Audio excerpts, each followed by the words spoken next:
They rise like an island of night in an ocean of grass, pines combing the wind, granite spires lifting into a sky the color of hammered steel. The Lakota call them He Sapa, the Black Hills.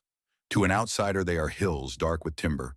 To those who pray here, they are a living body, a refuge where vows are made and visions chosen you rather than the other way around. In the hush before sunrise, you can hear the wings of ravens, and if you listen long enough, the soft fray of prayer ties along a ridge. The land feels inhabited by more than weather. It feels spoken to and answering. On paper, the 19th century American West was surveyed, platted, and parceled. On the ground, it was negotiated by hoofbeats, powder smoke, and treaties that were supposed to bind words to the world. The road to the 1868 Fort Laramie Treaty ran through Red Cloud's War, when Lakota warriors forced the closure of forts along the Bozeman Trail. That rare outcome, a native victory compelling withdrawal, changed the tone of negotiations. The treaty that followed redrew the map into something like a promise, a homeland you could point to with your finger and say, "Here, this remains." In the treaty text, Article 2 named the Great Sioux Reservation, the Black Hills at its heart, set apart for the absolute and undisturbed use and occupation of the people who had always called it home. The same article barred unauthorized persons from passing over, settling upon, or residing in that territory. Those were not only lawyers' words, they were protection woven into law. For the Lakota, He Sapa was not a backdrop but a center. Bear Butte stands like a solitary altar against the horizon. The slopes are strung with offerings that weather and fade even as their intentions remain. Wind Cave breathes. Its story is not an anecdote but an origin. A child born near these shadows might be carried here for a first prayer. An elder might come for a last one. The season's round turns to this country again and again, hunting trails that once braided the plains back to their wooded knot, family camps that returned with the swallows. In the Lakota language, prayer is not a separate activity. It is a way of speaking to relatives seen and unseen, and the land is among those relatives. Officials in Washington spoke often of civilization and improvement, and the 1868 treaty carried the marks of those preoccupations. Annuities delivered at agencies, schools promised, implements issued. There were also provisions that mattered deeply to Lakota life. Recognition of off-reservation hunting in certain tracts so that food would not be a function of a ration ledger alone. This was supposed to be a compact the United States would honor and enforce, shielding the hills from surveyors and speculators alike. In the document's cadence, there is a striking solemnity. No persons shall ever be permitted to pass over, settle upon, or reside in the territory described. A recognition that this was not wilderness waiting for a deed, but a home already complete. And yet the plains are always gossiping. A rumor can ride farther than a cavalry column, especially when it wears the shine of a promise that wealth might be scooped out of a creek bed. In the early 1870s, the whisper began, "Gold in the high country." The hard truth of the frontier is that paper is brittle next to appetite. If a treaty is an oath, appetite is a solvent. Before that whisper became a roar, the hills breathed as they had for generations. Picture a summer camp in the foothills. Lodge poles angled to the sky, children racing the length of a shadow, a singer shaping a melody to carry with the wind. Old stories told in the cadence of the evening fire. The Black Hills are not monotone. Their edges are fringed with grassland where buffalo once moved like weather. Their interior runs on a different clock, cooler, more secret, full of ravines where snow lingers and springs keep their own counsel. You could slip from meadow into pine and feel the heat leave your skin as if you were stepping into a church. From the government side of the conversation came a logic of opening and closing, of corridors and corridors closures. In one season, you might hear an agent call for patience and restraint, promising to keep out trespassers. The next season, you would hear nothing but the rustle of tents rising along a creek where no tents should be.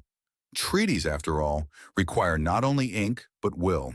The men dispatched to enforce those boundaries were tethered to superiors who watched the West with two eyes, one cautious and one glittering. It is difficult now to imagine the shock of a letter, an official dispatch, saying plainly that a holy place had been crossed by an expedition without consent, for reconnaissance, to survey resources, For 100 other reasons that meant the same thing. We went in because we wanted to know what we could take out. Yet that is what arrived on desks and doorsteps as the summer of 1874 approached. The names read like a who's who of the era. Killenor Call. George Armstrong Custer, the 7th Cavalry, a train of wagons and civilian specialists. A photographer named W.H. Illingworth, whose plates would fix the expedition in silver. The Fort Laramie language did not change. The expedition simply ignored it. The breach had begun in reconnaissance's polite clothing. But not yet. In this first movement of our story, before the clatter of picks on French Creek and the Rushtown tents, we hold to the promise at the treaty center, absolute and undisturbed. If you read those words alongside a map of the Great Sioux Reservation, you see more than a boundary. You see a moral geometry. The United States had recognized, in writing, that there are places where law must behave like a guard rather than a key. You also see, if you look closely, how easily a guard can be bribed by ambition. The 1868 treaty contained another clause that would one day matter very much. No future land cession would be valid unless 3/4 of adult Lakota males consented. That safeguard would stand like a post in a flood, torn at by the current but unremoved, when the fight over the hills moved from agency porches to courtrooms. If the treaty is the oath, He Sapa is the witness. Even now, when the wind drops in the high country, you can hear the old arguments answered by the older ones. The pulse of drums at Bear Butte, the breath of Wind Cave, the way the granite warms and cools like living skin under cloud and sun. This is not nostalgia. It is geography wearing ceremony openly. The loss that will come later is sharp precisely because the presence is so whole in this moment. That is what makes the betrayal feel personal to those who inherit it. Because the Black Hills are not an idea to be debated. They are a relative to be wronged or honored. The last days of the promise were not quiet. They only seemed so from a distance.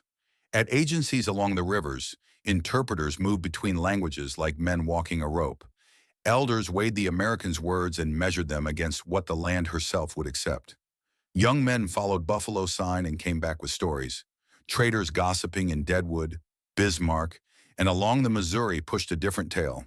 Custer would go, soldiers would protect, gold would be found. You can hear the two stories like the two hands of a clock, one keeping ceremony's time, the other counting coin. Between them lies the gap where betrayal grows. One evening, a mother ties a new piece of cloth to a low branch near the mouth of a ravine. Her child asks why. She says it is to remember a promise. The child asks whose. Ours and theirs, she answers, because a treaty is a bridge, and a bridge carries both ways. That night the stars stand thick over the hills and the scent of pine moves through the sleeping camp like a quiet visitor. In the morning, hoofbeats on the far edge of the prairie, a column in dust, carts with shovels and canvas, a camera with its own appetite for light. Behind them, papers stamped and countersigned. In front of them, a country that is not empty and a promise that is not theirs to break. The wind lifts over the spires and the prayer ties flicker, whispering in a language older than law. The rumor is about to harden into a report. The report is about to hatch a rush, and the rush will test whether absolute and undisturbed can withstand the oldest disturber of all. They came like a moving town, horse lines jingling, canvas bellies full of flour and bacon, barrels creaking, a black box for chemicals and glass plates lashed tight so the road would not shake history out of focus. At the center rode the man the newspapers loved to print. Hair like a wheat field at noon, jacket tailored close as theater. The orders called it reconnaissance. The treaty called it forbidden. The summer of 1874 opened its hand and let them in. They started east of the hills where the grass runs long and the wind keeps few secrets.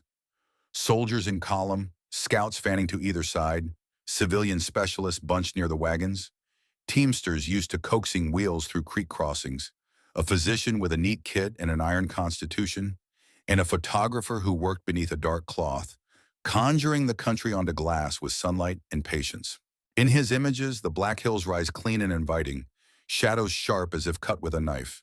No law speaks in those pictures, only sky and stone, and a line of men becoming smaller as they enter the trees. To the Lakota, that line was a sentence pronounced without consent. Messengers carried word to agency headmen and to families far from the agency lines. Soldiers in the high country, Soldiers where the treaty says no. Some rode forward to watch. They knew the hill's moods, how distant thunder can die on the ridge and bloom again in the next valley, how a party can move silently for hours and still draw the attention of magpies. The watchers saw camp smoke rise near the creeks and counted the wagons.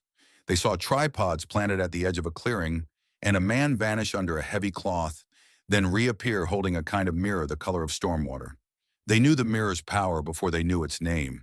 A thing captured becomes easier to claim. Down along French Creek, the expedition's men swirled pans in the shallows.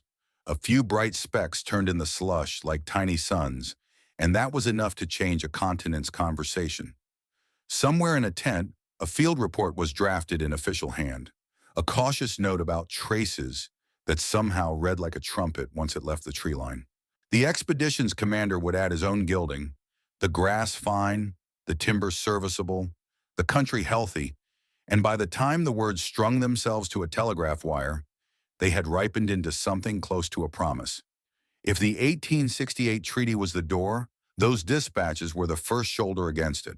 The news moved faster than a wagon train. Editors in river towns lifted the lines that shone the brightest: gold distributed throughout an extensive area, a climate salubrious, the hills abounding in all things useful, and set them in type as if they were scripture. Men in saloons compared notions of how to reach the hills and what to do on arrival. The surest plan was the worst one. Go quickly, build a shack, cook your beans under a roof made of someone else's rights, and count on the government to choose prosperity over principle. If a patrol found you, you swore you were only scouting a timber claim, or you took your eviction like a temporary spell of bad weather and came back by another trail. At the agencies, the talk ran in two veins at once. Government agents wrote to superiors promising they would keep the miners out and requesting the troops needed to make the promise true. Lakota leaders convened councils whose burden was older than any paperwork, a homeland now subject to trespass. Voices rose and fell in the lodge while smoke curled to the smoke hole. Outside, children played the games children play, testing the edge of the shade with their bare feet. A treaty binds parties to a common present. A trespass pushes one party into the past tense. That vertigo of being obliged to obey a document that the other side treats like advice soured the air. Not all soldiers welcomed the stampede. Many troopers had bled for nothing more than keeping a promise that this new fashion threatened to shatter. For a time, detachments escorted prospectors out, burned a few illegal cabins, and posted notices that the hills remained closed. But each patrol was a cup thrown at a prairie fire. By the time the smoke cleared, another ring of tents would appear, and beyond that ring the start of gardens and crude sluices and a street of plank facades pretending to permanence. The place where the expedition had paused along French Creek became a seed. Custer City sprouted there, with a few dozen shacks huddled close, the sound of hammers ringing on timbers taken from a forest that had never consented to architecture. When the government realized that rumor had outrun both cavalry and common sense, it reached for a tool it trusted, a survey stamped with official credibility.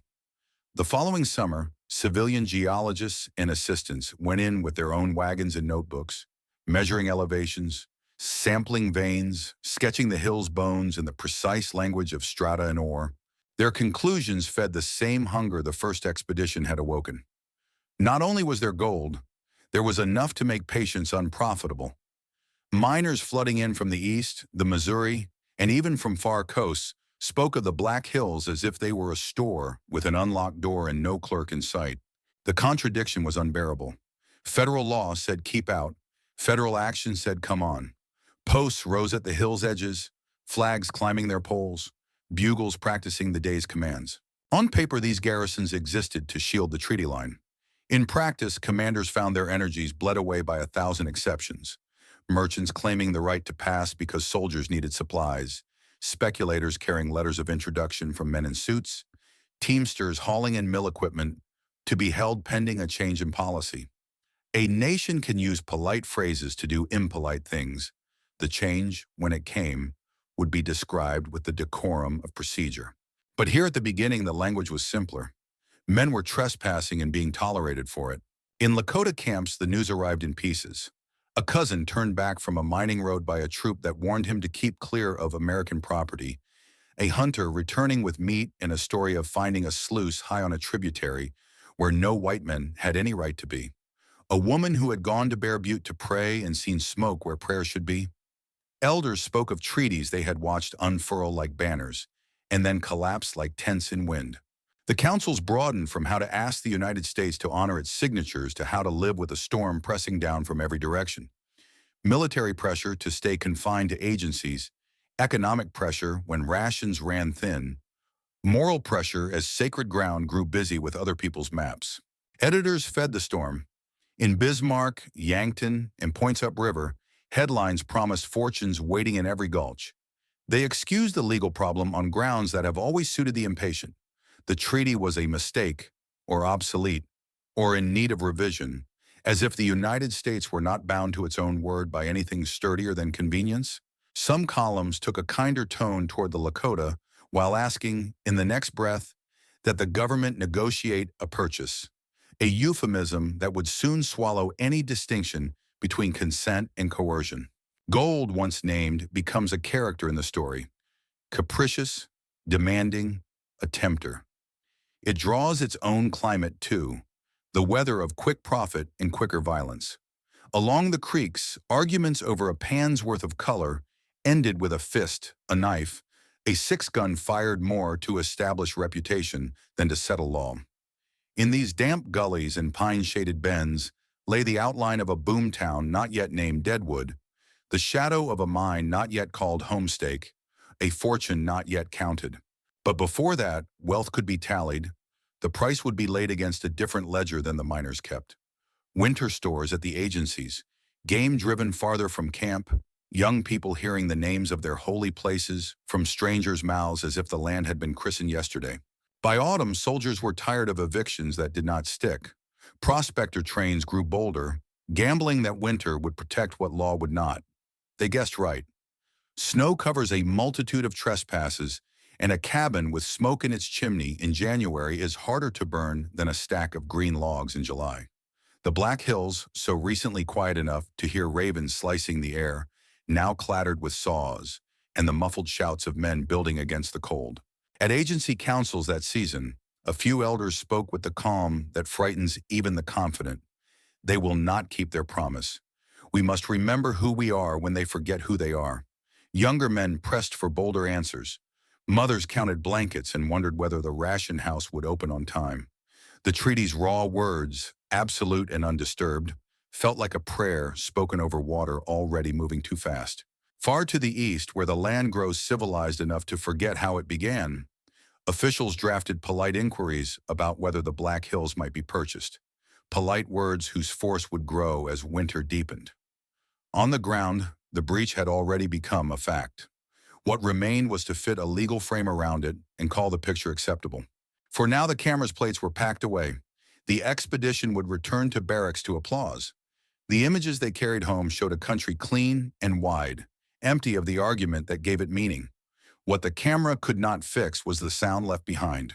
The rattle of sluice boxes in the timbered shade, the low murmur at agency doorways where men asked when the rations would come, and the steady undertone of prayer in a language older than the Picts and older than the law. The hills themselves listened, as they always had, not neutral but patient, holding on to memory the way granite holds heat after the sun is gone. The breach had begun with a surveyor's confidence and a photographer's glass, with a general's pen and a newspaper's hunger. It would not end with a mere escort back to the border. The question looming now, heavy as snow on a lodgepole, was simpler and darker. How far would a nation go to make trespass look like policy? The rush put on a face, and that face looked like Deadwood, a gulch that began as a bone-white seam of fallen timber and became a crooked carnival of chance. By late 1876, tents had hardened into false-fronted houses, and the street wore a pair of wagon ruts so deep they held rain like a second creek. Signboards leaned as if listening for profit. Saloons did not so much open as exhale. Cigar smoke, sour beer, piano keys struck with more force than skill. In back rooms, dealers who could shuffle a pack blind explained to fresh arrivals that the West was honest because it made no pretenses. Everyone here was after the same thing: The Gulch's appetite was not limited to dusted pans. It ate reputation as well. Here came the card sharp with a smile that went before him like a herald. Here, the drifter who swore he had seen rivers shine solid with color in the hills beyond. A man named Hickok would be shot in the back holding what the newspapers later called a dead man's hand. And the story suited the town so well that it sounded like something Deadwood had arranged to advertise itself. The law trailed the boom by weeks, sometimes months. The lawmen who arrived discovered they were not there to keep order so much as to select which form of disorder would be tolerated. In Deadwood's shadow, industry dropped anchor in the hills. The vein that would be christened Homestake did not announce itself with a roar. It was found, like most fortunes, by persistence in a place the impatient had already walked past. Early claimants marked off ground with stakes that winter wind worried loose. Then came consolidation, letters east, and a fat-bellied certainty that if a mine existed, capital would arrive to dress it in stamps and engines. The financier who set his name on the enterprise brought more than money. He brought an idea of permanence. Hoists rose, a mill appeared with its appetite for ore and water. A maze of sluices and launders sprouted like roots feeding a new organism. The clatter of stamps striking stone became the town's second heartbeat. Between Deadwood's gaming tables and Homestake's roaring stamps lay policy, and policy learned to speak the miners' language. Federal officers who had once posted notices to keep trespassers out began to compose more flexible sentences. Perhaps the hills could be purchased, perhaps the treaty could be adjusted, perhaps a people could be coaxed or cornered into agreeing that sacred ground was a negotiable asset. Words grew soft where they needed to be hard. Out on the plains east of the hills, the agencies felt that softening as a kind of chill that leaked into everything. Rations were measured by ledger, and the ledger now shivered with politics. In the wake of Little Bighorn, Congress searched for a lever long enough to move a nation on paper. It found one with a hinge that could be called benevolence and a blade that could be called anything but, an appropriations rider that withheld supplies unless the Lakota agreed to cede the Black Hills. It would be remembered in Lakota memory with a name that made the choice plain: sell or starve. The winter of 1876-77 was a teacher no one wanted.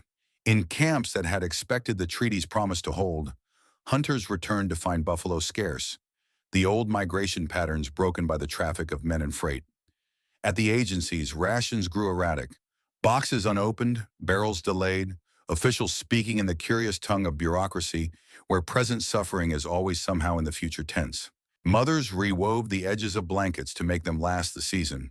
Old men tightened their belts because pride does not keep the cold off a grandchild's hands.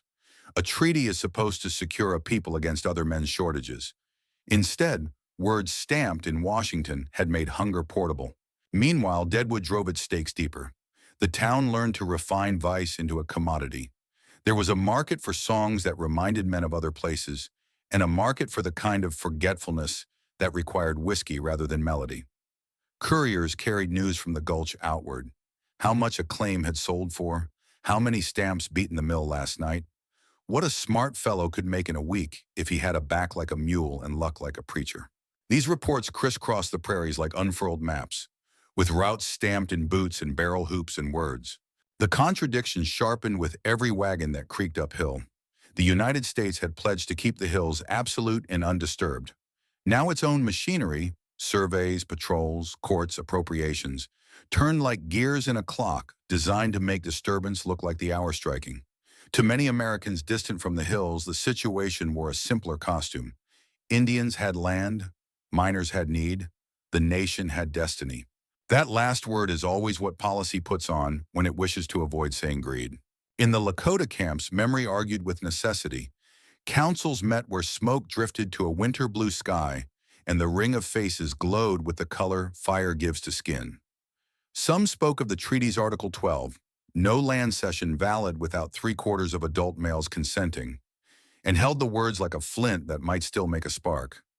Others spoke of children who could not chew flint. You could hate a choice and still make it if the alternative was the smaller coffin. Yet even in those discussions, the hills were not a pile of acres to be traded for caloric units. They were a structure of meaning in which a people kept their shape. To surrender, He Sapa, was to lurch into a different grammar. In the Gulch, conversations about price per foot and ounces per ton made sense only because the mill kept converting rock into testimony. Stamps rose and fell with a rhythm that persuaded even reluctant men that the future had already chosen its alignment. Where the drum in Lakota camp beats time for prayer and counsel, the stamp mill beat time for investment in law. Across a narrow valley, two metronomes ticked, and policy tended to follow the one that paid dividends by telegram. The writer's logic worked as designed. When supplies can be stopped with the turn of a clerk's key, principle begins to look like a luxury. Agents called counsels to discuss terms, and the verb did most of the work. Discussion is not negotiation when winter is in the room. Delegations formed, traveled, returned. Words came back salt white and cold. The United States would offer money and perhaps substitute lands in the abstract honor of having been treated as an owner. Across the table sat leaders who had not understood, until that winter, how thoroughly a promise could be turned into a commodity, and their refusal into a kind of guilt, as if to reject the sale was to abandon their own hungry. To walk through Deadwood at dusk that season was to witness how thoroughly appetite rearranges a landscape. The town glittered with lamplight caught in window glass. A fiddler sawed cheerfully at the door of a saloon. A gambler raked in a pile big enough to buy a small house somewhere with decent weather. The rumor ran that a real mine, a city of a mine, was climbing the ridge to the south, that water was being ditched and timber ordered by the acre, that men with handwriting precise as fence wire were planning a second street before the first was finished.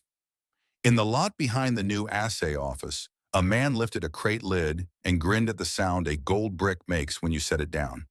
He did not think of rations. He thought of rail cars. And so the story tightened. A boomtown that normalized trespass, a mine that promised permanence, and a capital that discovered how simple it is to hang a treaty on a nail while you adjust the furniture. In the agencies, the vocabulary of duress arrived before anyone spoke its name. In the hills, claims multiplied in a kind of legal snowstorm that did not melt when spring came. In Washington, language began to harden into the shape of a bill, a way to paste a border around a breach and pretend the cut had always been there. That winter ended, as winters do, with the sound of water under ice and the first softening of pathways beaten hard by hungry feet. In camps across the Dakotas, women counted what remained. Little, but more than nothing. Men brought back game that would have seemed poor fare in better years and now tasted like a reprieve. Children ran again without the brittle hush that had settled over play, but the relief did not erase the memory of the rider. If starvation could be turned on and off by remote control, then any promise could be made to kneel. The boom in the hills did not wait for anyone's conscience to catch up. Pipes sang in the mill, sifters chattered, wagons rolled with a cheerful clink that told every listener why the treaty had been asked to step aside. And from the east came news framed as an opportunity for final settlement. Commissioners with notebooks and patience, men who would sit all summer if needed, pens uncapped, the language of consent made to fit inside the hunger they had helped create. The United States had found its lever. Now it meant to pry the hills free with a smile, a ledger, and a winter still clinging to memory like frost to pine. What remained to be written before the ink dried was the method by which a sacred country would be made to look like a bargain. War came the way winter does on the northern plains. Not all at once, but with a steady tightening of the air until breath turned visible and movement hurt. After the summer of Custer's defeat, the United States spoke in two voices at once, one promising order, the other promising that order would be bought with the Black Hills. Generals took the field with columns that looked like moving towns, wagons chained together by need and habit. Commissioners took the rails with notebooks and patient smiles. Between them, the country itself endured the long campaign weather loves, weeks of dust, then weeks of snow. On the high forks and broken country north of the hills, the Great Sioux War stretched itself along the ridges. You could hear it in the distance as scattered reports, a skirmish that snapped into silence.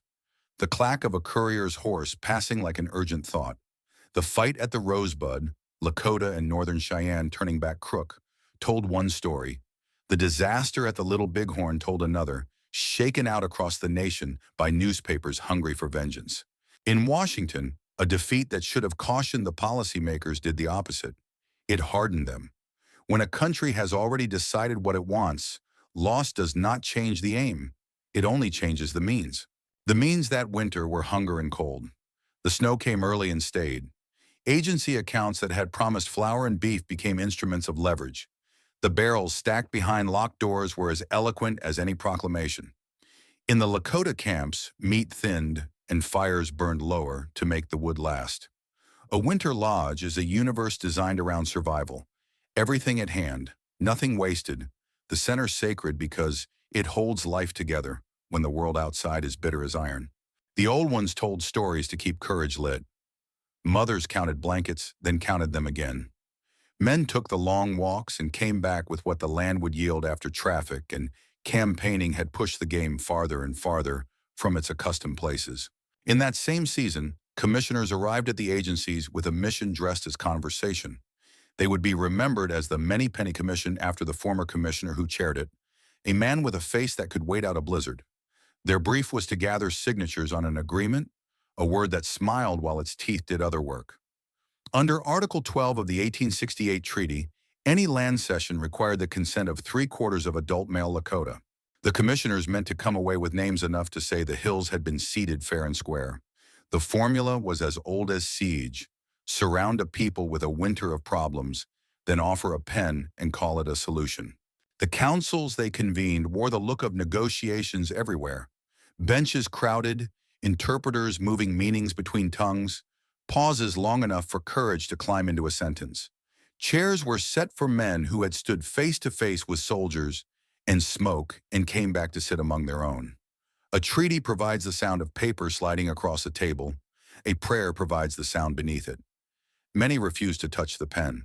Some, thinking of hungry children, marked the page anyway. It is a hard thing to experience duress and a harder thing to confess it. History tends to ask which decision was made and tends to forget which winter it was made in. To the east, the telegraph brushed each day with a wash of certainty. The news learned to pronounce the word inevitable. Deadwood thrived. The home stake stamped. Capital stopped whispering and began to sing. The officers entrusted with protecting the treaty lines found themselves standing at the same contradictory crossroads, ordered to preserve a boundary while all the machinery of government drilled holes in it. Orders came down in sentences that felt true on paper and treacherous under boot. Men who believed in the discipline of the army now watched discipline's purpose bend toward outcomes they would not have named as honor. On the plains, different bending. The winter of 1876-77 pushed bands toward the agencies that had once felt like options and now felt like corrals. Others stayed in the open country as long as they could, crossing valleys where a camp's smoke vanishes quickly and a lodge can drop in an hour. There was talk of crossing into grandmother's country, Canada, where the Queen's peace might offer a narrow refuge from a war whose terms were expanding faster than its maps. Some did go north with Sitting Bull, bearing grief and ceremony into a frozen exile. Others, like Crazy Horse, would come in that spring under a flag of truce, their following worn thin by a winter campaign that tasted of horseflesh and ash. Their resolve still speaking in a voice the United States pretended not to hear. When the snow melted, it left behind exactly what policy had arranged, neat as a road, and the road pointing toward a table already set. In February 1877, Congress reached for the instrument that makes fate's accomplice legal, the Act of 1877. It shrank the Great Sioux Reservation and wrenched the Black Hills from Lakota control, folding a winter's hunger into the ceremony of law. The act would be justified by an agreement whose signatures were gathered under conditions the treaty had not contemplated and conscience could not defend. Paper is patient. It will carry anything you write on it. The hills themselves are not patient. They remember. If the law settled a boundary, it didn't settle the harm. The consequences walked in every direction. Spiritually, the loss was not measured in acres, but in interrupted ceremony, pilgrimages to Bear Butte made harder or dangerous. Children hearing the names of Wind Cave and not being able to touch the breath they were told was their beginning. The Sundance pressed to the edges of a map drawn by someone else's necessity. Culturally, the loss sounded like language fraying under the pressure of rations and schoolhouses, where the world was taught in a grammar that put the land last. Economically, it looked like dependence by design, a people locked to agency warehouses, while wealth sluiced out of the hills and steamed away toward distant banks. There were personal costs, counted without ledgers. Consider the faces around a council fire after the act passed. Some set like stone, some with the far look of a rider remembering the old trails, some damp because even warriors have tears that do not surrender anything except salt. Think of a woman who had prayed at Bear Butte every summer since she could remember, and now measured the risks of going where prayer had always been safest. Think of a young man who had learned to listen to elders and now listened to the United States and heard only the sound of a door closing. Imagine the children who do not yet know which story will be the one they carry, whether the hills are a place they will visit or a place they will inherit again.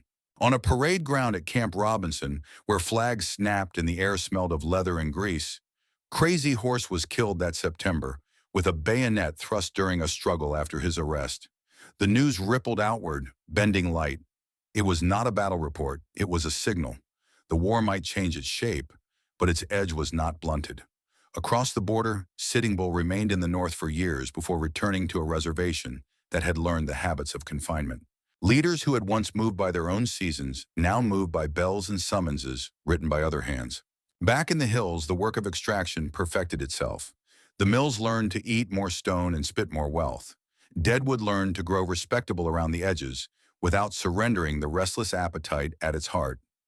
Ownership hardened into companies whose signatures cost no more to make than a hand's weight on a pen.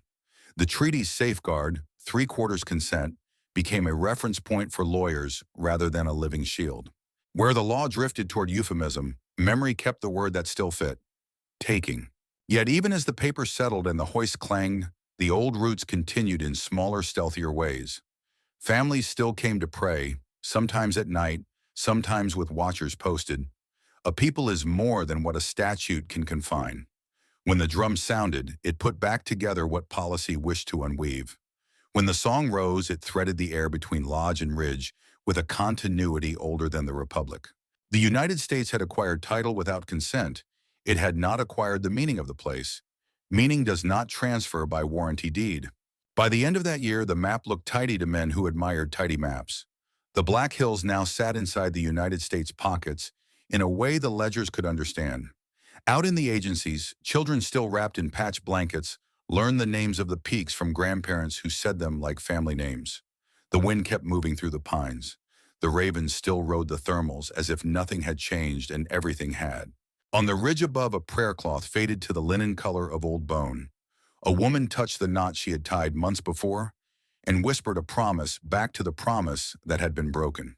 What remains after such a winter is not simply loss, it is memory with instructions. The Act of 1877 codified a betrayal, but it also fixed the terms of a long argument, one that would leave the hills and travel by rail to the courts of the East, where men in black robes would read the old words and decide whether the taking of a holy country could be balanced by money on a page. The snows of that winter would melt, but the cold they taught would live on in briefs and testimony. History had pushed a people against the door. In the seasons to come, they would push back with law and with the stubborn dignity of those who know the difference between a purchase and a theft. For now the drums quiet, the soldiers drill, the mills throb through the night, and somewhere in the high country a breeze lifts the scent of pine sap and granite dust and carries it down the slope to the valley where a child sleeps, dreaming of a place she has not yet walked, a place that belongs to her the way breath belongs to the living. The map said the matter was settled, the people said it was not. When the 19th century ended, the argument simply changed its venue. The Black Hills left the headlines of Deadwood and moved, slowly, stubbornly, onto the dockets of courts where the light is colder and the hours longer. Elders who had once crossed coulees on buffalo trails now crossed the continent on trains, carrying bundles, tobacco, a few photographs, and the names of ridges they refused to pronounce in the past tense. They watched the country flicker by, section lines, grain elevators, rivers bridged in iron. In rooms where a clock ticked louder than any drum, they took oaths in English and told truths in Lakota, and a clerk wrote down what could be written down. The first of those efforts found shallow ground. In the 1930s and early 1940s, lawyers for the Sioux tribe tried to frame the loss of He Sapa as what it plainly was, a taking. But the law wavered, looking over its shoulder at earlier compromises and technical rulings that claimed the matter settled. The United States liked to speak of itself as a guardian and the tribes as wards, and in this guardianship, the guardian had kept the gold and offered regret. A court can dislike the taste of that and still say it must swallow what was decided before. When the door closed, it closed with professional politeness. The sound nevertheless carried all the way to the hills. After the Great War, Congress built a new door. In 1946, it created the Indian Claims Commission, ICC, a tribunal to hear historical grievances that had never had a fair airing. The commission was meant to be part conscience, part calculator. It had jurisdiction to hear claims dating to the founding, to take testimony and evidence, to say in the clean grammar of findings what communities had been saying in the grammar of prayer for generations. The Sioux Nation entered that forum under Docket 74A, gathering ledgers, maps, eloquent silences, and the 1868 text that said 3/4 consent would be required for any future land cession. The ICC's task was not to give back land. Its tool was money. But truth can be shaped even by imperfect instruments. Years turned like pages.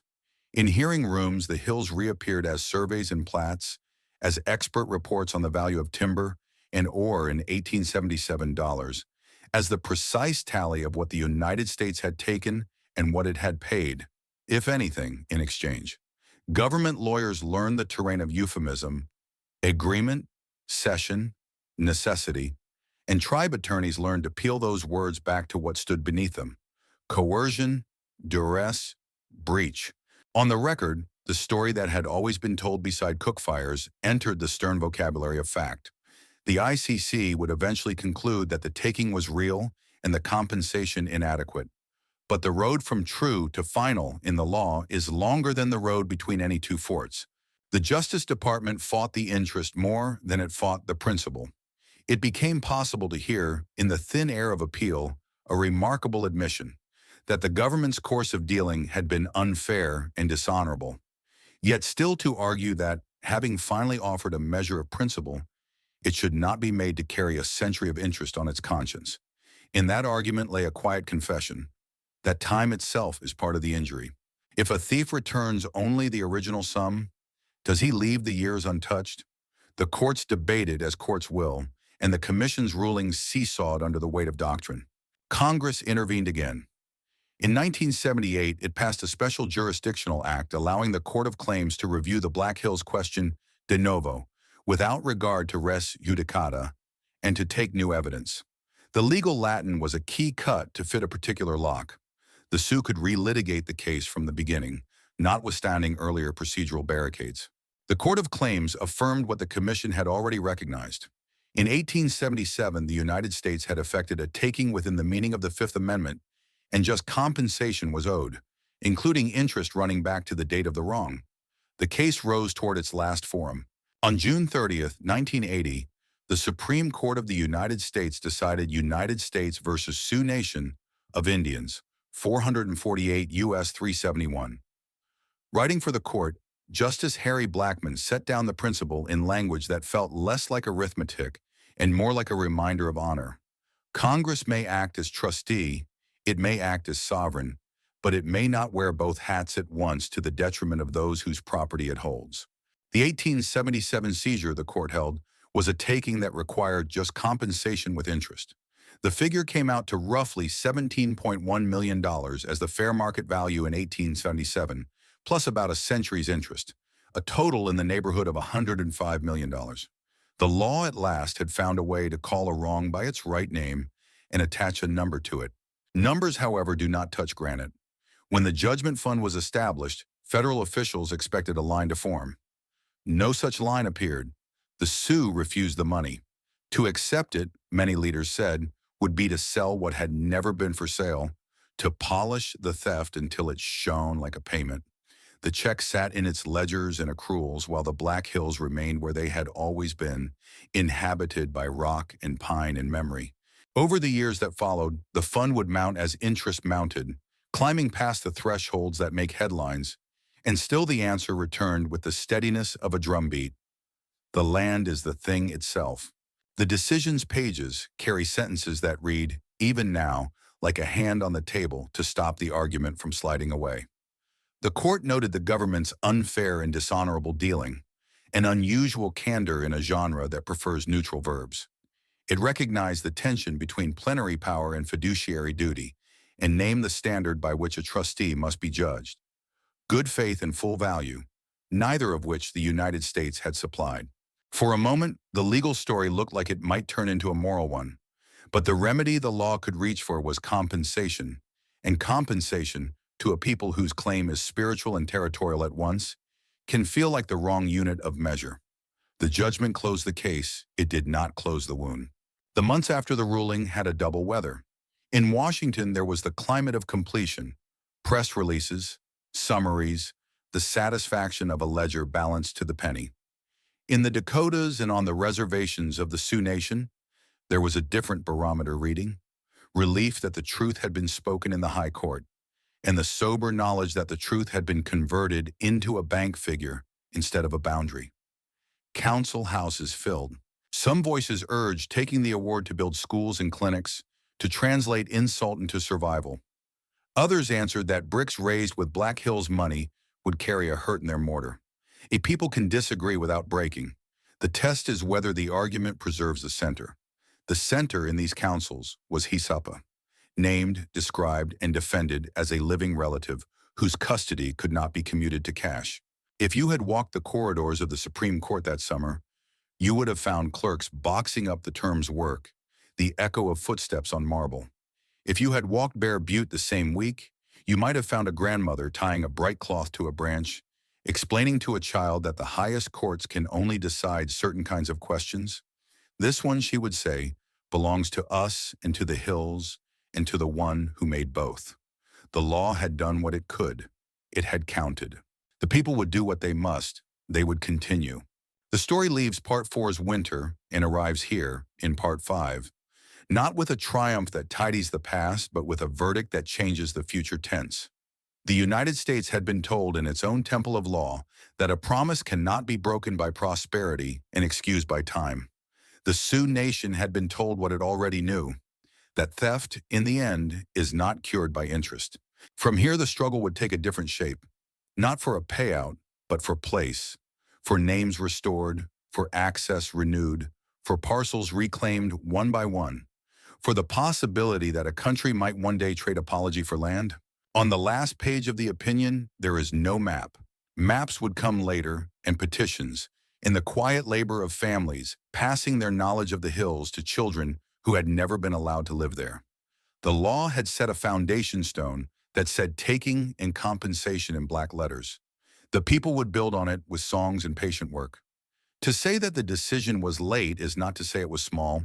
It established the fact for all time. The Black Hills were not ceded, they were seized. To read that line is to feel the earth itself insist that memory has standing.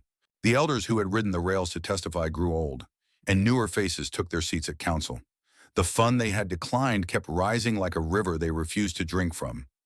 In newspaper stories decades later, a reporter would ask why. The answer would not change. Because you cannot sell your mother's breath. The clerk's pen, excellent at adding, cannot add the smell of pine after rain or the way granite releases the day's heat at dusk. The hills remain. The claim remains. The people remain, armed now with a judgment that is money on paper and meaning in the world. What the court could not do in 1980 would be attempted in pieces by the years that followed. Renamings, repurchases, the work of land back done with ledgers of a different sort. But that is the next chapter. For now, the record shows a decision, a refusal, and a prayer that the law, having spoken once, might someday learn a second language. The language of returning what was promised, not merely pricing what was taken. At dusk, the granite holds its warmth like a secret. Pines comb the wind. Ravens write their quick, black script against a sky fading to ash blue.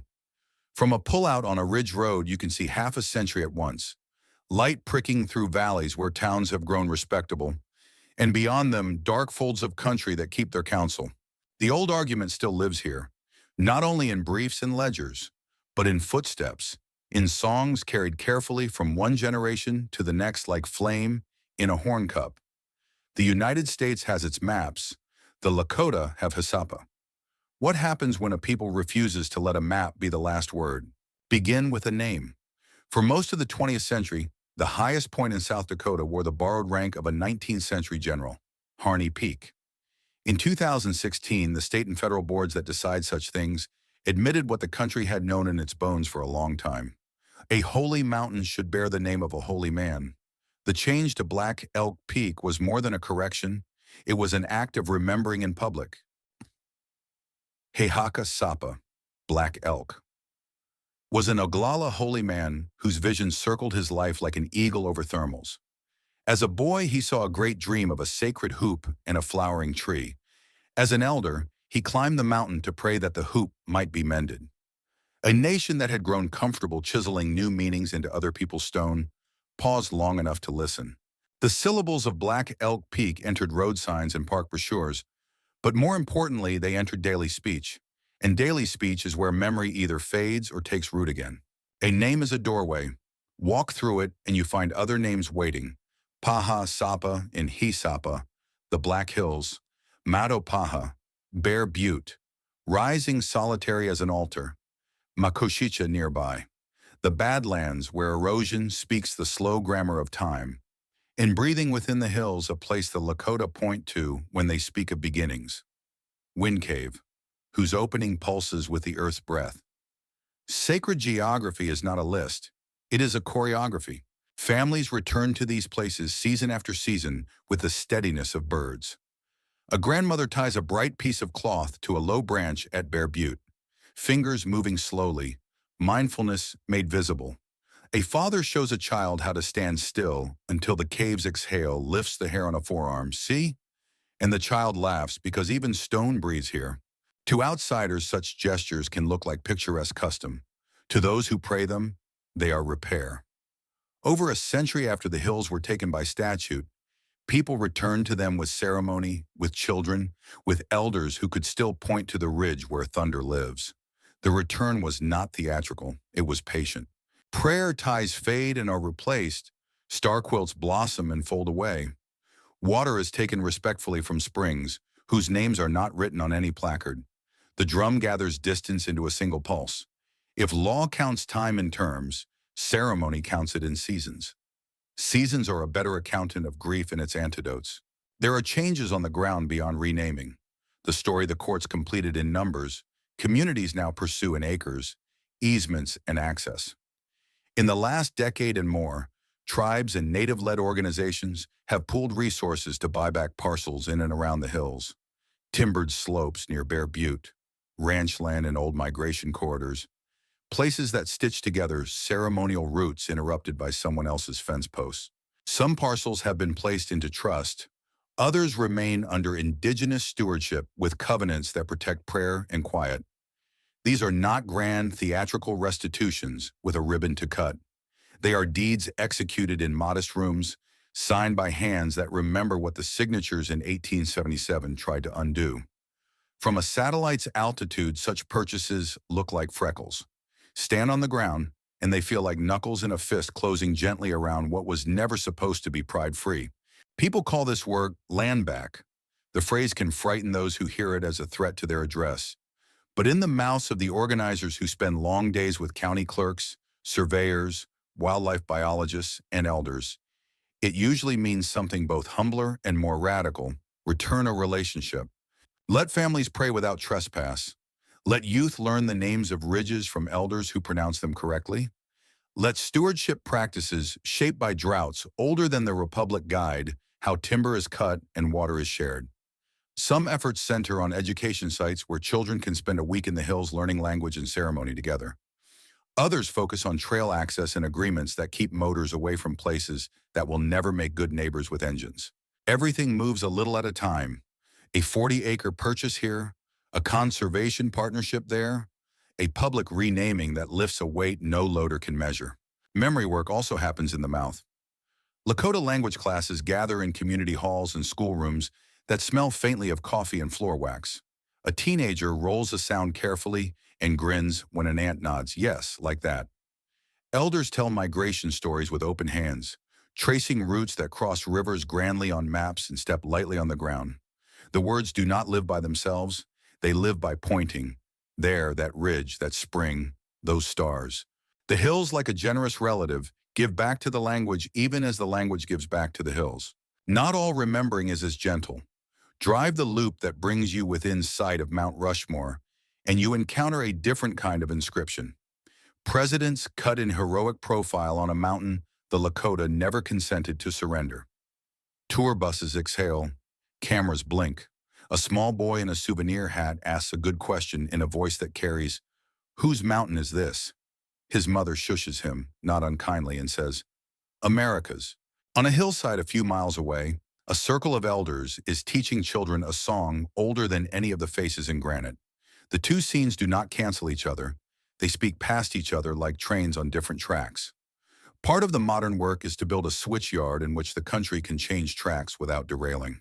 Courts and legislatures still matter. A school trust might reclaim a name. A county might adjust an access easement. A Park Service interpretive sign might shift its verbs from where to are, from once believed to teach. Each of those revisions is tiny, but words are wedges. Put enough small changes along a fault, and the earth will eventually notice. Every now and then, the change is visible from far away. A peak's renaming, a tract moving into trust, a joint management agreement that says to the land, in effect, "We will ask your first caretakers what you prefer." And because this is the West, where money is a language, the Judgment Fund from 1980 still sits like a zeroed rifle on a rack.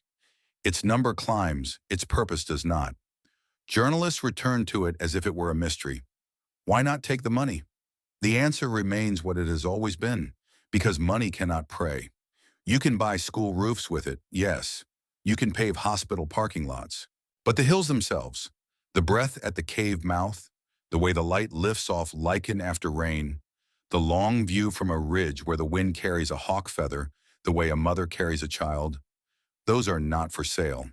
For some, the fund has become a different kind of altar, a reminder each budget cycle that principle can survive interest, that refusal can be a gift to those not yet born. All of this might sound solemn. It is, often. But there is laughter in the work too. Laughter that carries across a meadow where a camp has been set with the tidy efficiency of people who remember how to live outdoors. Two teenage cousins try to outdo each other, beating a design their grandmother insists must be symmetrical. A young father teaches a 6-year-old how to listen for water, a trick of silence and patience. And the child, when she finally hears it, dashes downhill as if gravity were something you could rejoice in. A line of runners crests a ridge at dawn during a memorial run, breath smoking, feet drumming a message the land understands perfectly. We're still here. What, at the end of all these seasons, does justice look like? Perhaps not a single grand gesture. Perhaps it is this accumulation of right-sized acts, names repaired, parcels returned, access unstuck, stories retaught, 100 small legal verbs reconjugated from past to present tense. Perhaps it is also the imagination to picture a future in which the hills are taken care of by those who first learned to hear them. A future in which children from any town in the state can say Black Elk Peak without needing a footnote. A future in which a visitor pauses on a ridge and feels, without being told, that this is someone's sacred place and behaves as a guest would. Evening settles. The granite surrenders its heat to the new cool. A last raven skims the ridge, late for roost. Down in the towns, porch lights blink on. Up in the high country, a star untangles itself from the last thin gauze of cloud. Somewhere on a shoulder of bare butte, someone ties a fresh strip of cloth and whispers that old word with the new day folded inside it. Mitakuye oyasing. All my relations. The cloth will fade. The promise will not. The Black Hills stand, and the people who love them keep standing too, measured not by maps or money, but by the durable grammar of care. What remains is simple and hard and beautiful, to live in a way that keeps faith with a place. The record shows a taking. The memory shows a home. The future waits to see whether a nation that once prized gold above promises can learn at last to put its ear to the ground and hear the answer the hills have been giving since before anyone wrote anything down.